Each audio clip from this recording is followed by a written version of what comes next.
just jump ahead because it relates to our topic. Okay, where this professor or researcher wants to see if birds have a concept of time. And well, you'll see. In the middle is the dining room, Now this is where a the bird birds are similar fed to during the day. It's the same. And at either end are the bedrooms, where they are kept at night. But there's a twist. Kept overnight in this bedroom on the right, the birds are served an early breakfast. But kept overnight in this room on the left, they get no breakfast, and they go hungry till mid-morning. The birds experience this daily routine for almost a week. So we give them 3 lots of experiences of waking up in the hungry room and 3 lots of experiences of waking up in the room that serves breakfast. But the important point is the birds themselves didn't know which room they'd end up in on any given day. But then, Nikki starts allowing the birds to cache food. She places trays full of sand in both the hungry and breakfast rooms. The birds can use these to bury dead grubs in. The question is, where will they choose to store the food? Nikki wants to know if the birds can use their experience of the hungry and breakfast rooms and plan for the future. For Nikki, the results are clear.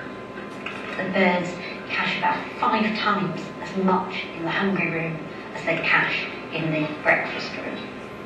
The scrub jays store 5 times more grubs in the room where no breakfast is served. Okay, that was the point. Is that these jays, which are related to the Corbin crows, they're the same family, do have a sense of time. And let's see. They have a sense of time, and so they know that they better plan ahead. You know, if they're not going to get those grubs or whatever they're eating, they better stash them, cache them. And so that's the point. When you're doing a planning, you have to anticipate that, you know, going down the road, better save something today so we have it tomorrow.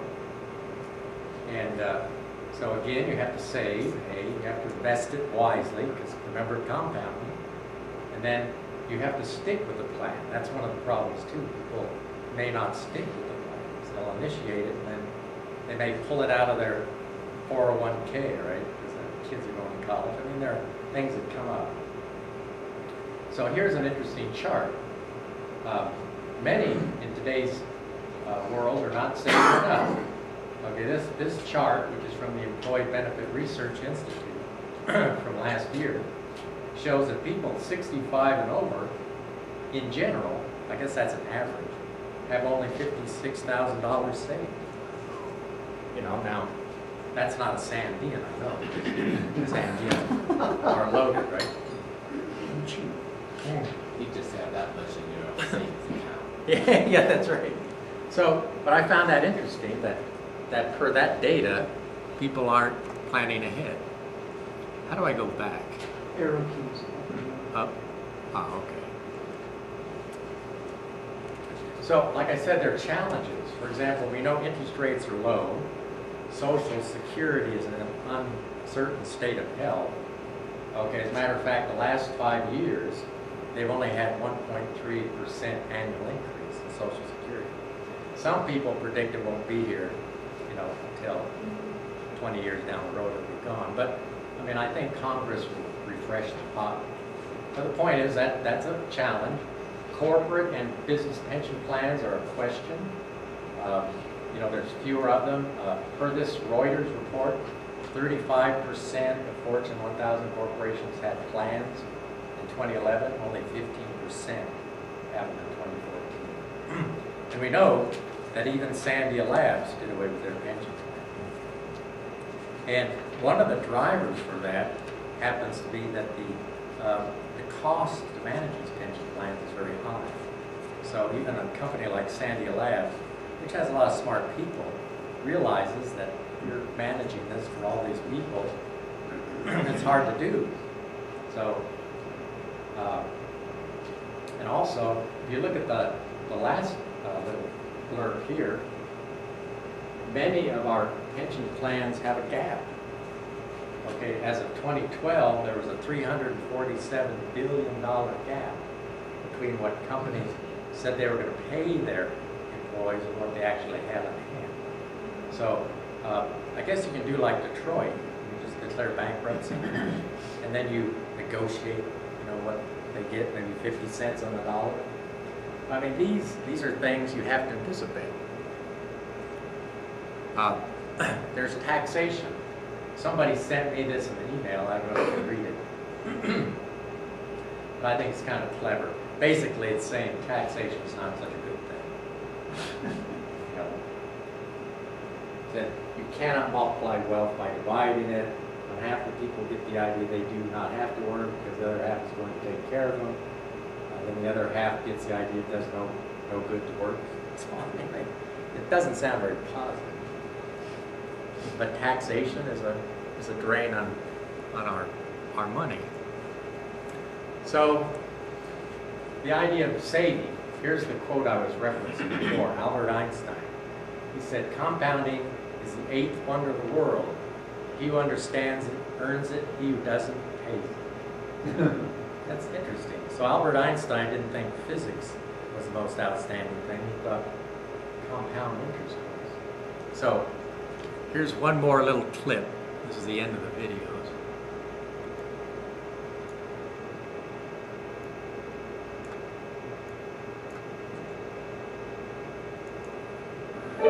The task is simple. Each child is given a piece of candy. They're told if they leave it uneaten, then they'll get a second one 15 minutes later. The question is whether they'll imagine their future selves happy with 2 candies, or will the lure of instant gratification be too much? It's a skill that some are clearly better at than others. I think this kind of cognitive capacity is highly sophisticated. We know that young children don't start developing these kind of skills until they're at least 4 years of age. So whether you're a bird or a human, mastering mental time travel has its advantages. To solve new problems, it really helps if you can understand cause and effect, think flexibly, apply what you've learned to new situations, These other birds. and plan into the future.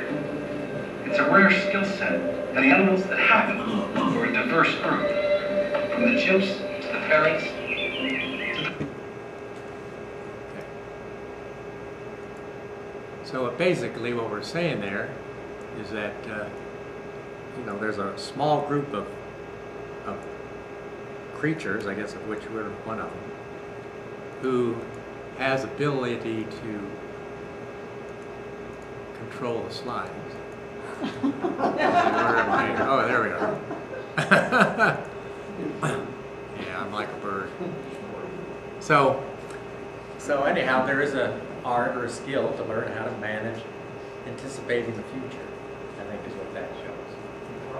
Yes.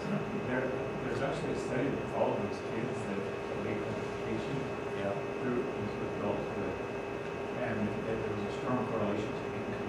The ones that took education. Really? So we could probably Google it and they follow. Meaning the income was higher for those who delayed it?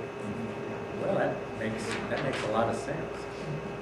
So, and I make the claim here, I was reading today, I don't know if it's true, but a lot of people are not investing because they're fearful of the stock market. They've been burned maybe from 2008 and they're fearful. But I claim that unless there's an Armageddon, it could be, business opportunities and other things generally improve. And I'll show you a slide here in a minute. Generally, Armageddon helps. Well, yeah, Armageddon is good business.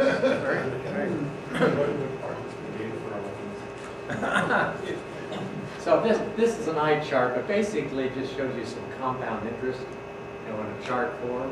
And so if you add $1,000 a year every year, and you do this, let's say at 10% interest. If you wait 40 years, you have $500,000. It just shows you in chart form. You're in Portuguese right now, you should get 3% interest. Well, 3% in a bank account, right? I'm saying if you invest it in something else, it doesn't mean it has to be in cash. Because that's one of the risks. A lot of people who save, they put it into a very safe investment like bonds and cash, and they don't pay much. So that is a risk. Okay, but going back to my